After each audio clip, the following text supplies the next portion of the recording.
Yes, we're what they call in the industry unique. We actually have the very first podcast ever done. And the most popular. Yeah. Yes.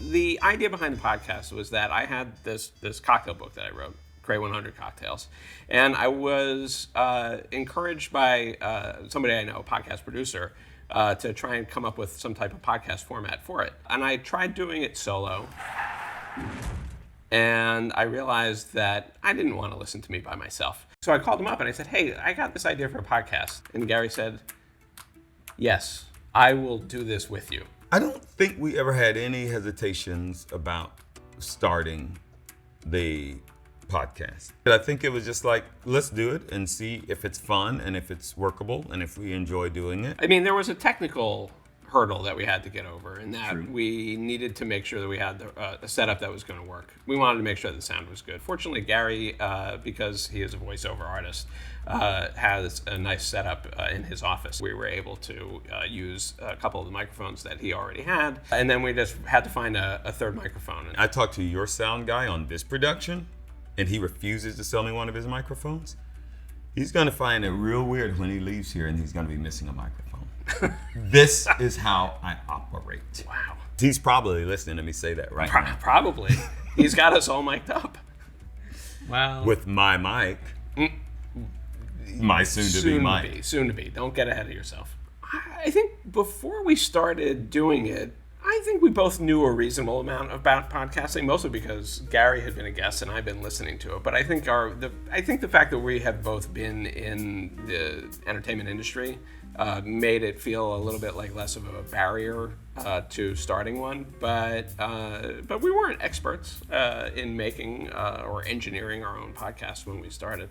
When you see where we do our podcast, it's literally a little office. There's no reason that people need to think they need some big complicated situation. That's true. I think you need a couple of good microphones and a way to get it into your system. Personally, my biggest tip for a new podcaster would be find something you're interested in that you want to talk about. This is called The Shrub. I don't know why they call it a shrub, but this is called The Shrub. I agree with that 100%. I only want to listen to podcasts that are where people are passionate about whatever the subject is that they're talking about. That's what makes it worth listening to.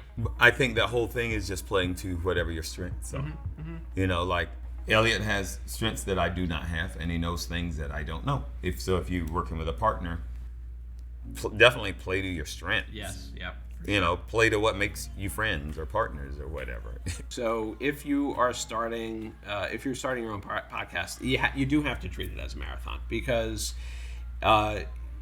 even when we started, and we started with some good guests, mm-hmm. People had to find the show, and it took some time. And so our numbers when we started were not great. I think we got in our first episode, I think maybe we had 50 downloads in the first week, and I didn't know what to expect. I felt like if we got more than 5, I was going to be happy, and we did. And slowly over time, our numbers what was the sound? It's important to be consistent with your release schedule. So we have a new episode out every Tuesday, and we did 30 shows in a row before we took a break. I think my favorite part about hosting a podcast is just doing it. It's probably the most fun that I have in a week, because we get together and laugh, and that's pretty much what it is. And so for me, that's the most rewarding aspect. I mean, I enjoy the guests, and I enjoy having, I enjoy meeting new people and learning about what they're doing, and kind of getting to get an inside look at whatever their project is that they're passionate about.